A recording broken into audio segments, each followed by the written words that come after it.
Hello friends, welcome to the career ideas.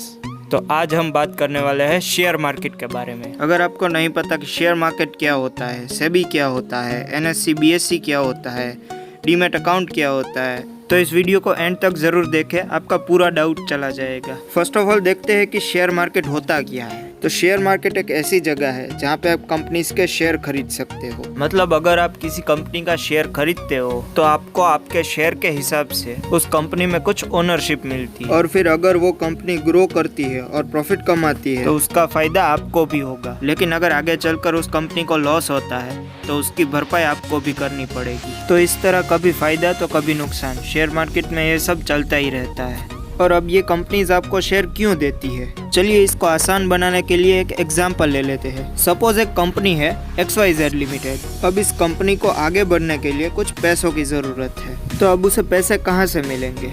या तो वो कंपनी बैंक से लोन लेगी या फिर किसी से पैसे उधार ले लेगी, लेकिन वो पैसे उस कंपनी को कभी ना कभी वापस लौटाने पड़ेंगे। तो वो कंपनी क्या करती है कि वो पब्लिक के पास से पैसे लेती है। बेसिकली कंपनी अपने शेयर्स को बेचने के लिए निकालती है और पब्लिक उन शेयर्स को खरीदती है। अब मान लो पूरी कंपनी की वैल्यू है 1000 रुपये और उस कंपनी ने 10-10 रुपए के 100 शेयर्स बेचने के लिए निकाले।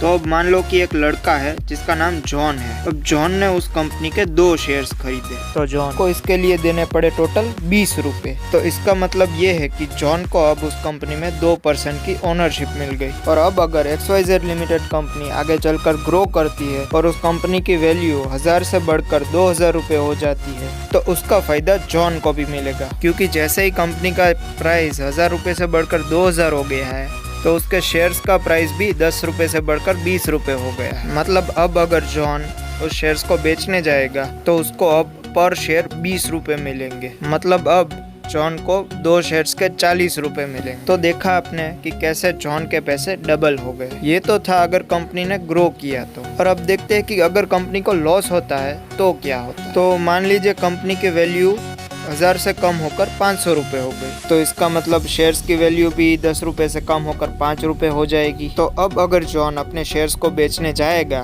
तो उसको पर शेयर के हिसाब से सिर्फ 5 रुपए मिलेंगे। मतलब अब जॉन को अपने दोनों शेयर्स के मिलाकर सिर्फ 10 रुपए मिलेंगे।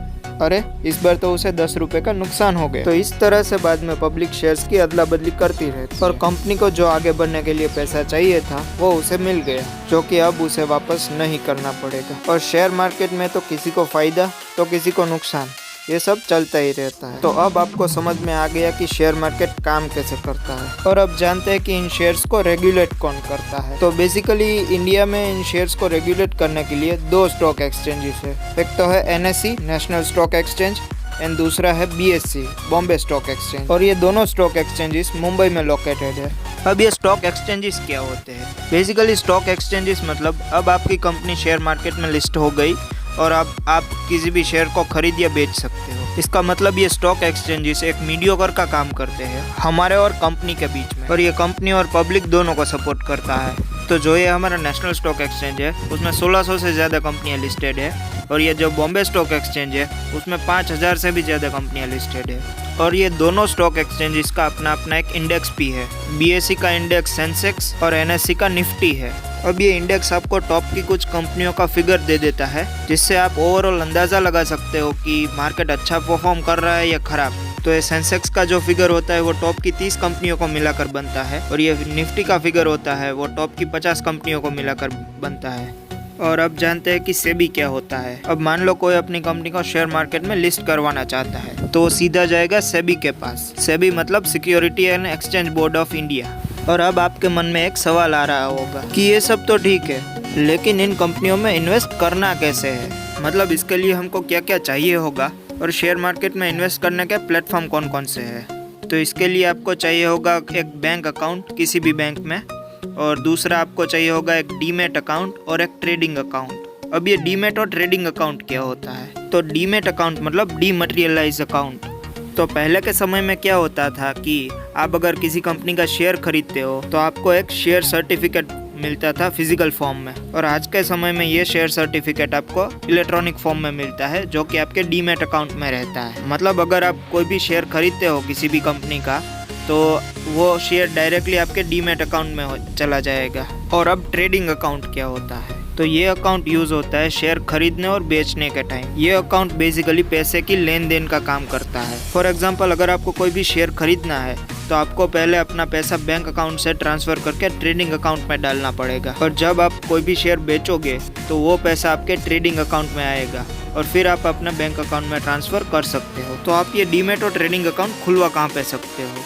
बहुत सारी बैंक्स भी है जो ये शेयर ब्रोकर का काम करती है, जैसे कि ICICI bank, HDFC bank, Kotak bank, etcetera etcetera. लेकिन स्टार्टिंग में ही मैं आपको ये रिकमेंड नहीं करूँगा, क्योंकि डायरेक्टली इन बैंक्स में डीमैट और ट्रेडिंग अकाउंट खुलवाने का प्राइस बहुत ज़्यादा होता है और इनकी ब्रोकरेज और मेंटेनेंस कॉस्ट भी बहुत ज़्यादा होता है। लेकिन हाँ, ये इसके बदले में सर्विस भी बहुत अच्छी देते हैं, लेकिन स्टार्टिंग में मुझे नहीं लगता कि आपको उन सर्विस की कुछ ज़्यादा ज़रूरत पड़ेगी। तो अब क्या करें?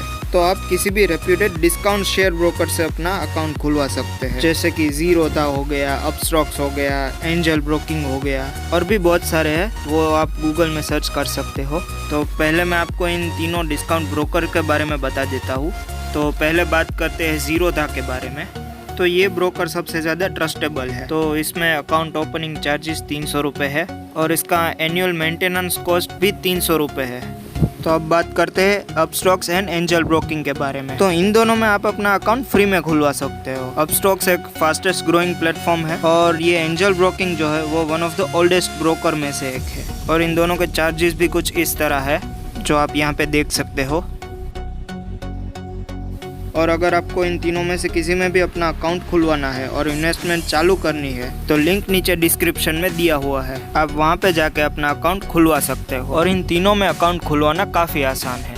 इसके लिए आपको जो चीज़ें चाहिए होगी वो कुछ इस तरह है। आपको चाहिए होगा एक आधार कार्ड, एक पैन कार्ड और एक बैंक अकाउंट किसी भी बैंक का। तो उम्मीद है आपको ये वीडियो पसंद आया होगा और कुछ नया ज़रूर जानने को मिला होगा। अगर वीडियो अच्छा लगा है तो प्लीज़ लाइक कर दीजिए और शेयर कर दीजिए और सब्सक्राइब भी कर दीजिए और बेल आइकन दबाना बिल्कुल मत भूलना आने वाले वीडियोस के नोटिफिकेशन के लिए। मैं आपके लिए ऐसे ही इंटरेस्टिंग वीडियोस लाता रहूँगा। तब तक के लिए बाय बाय।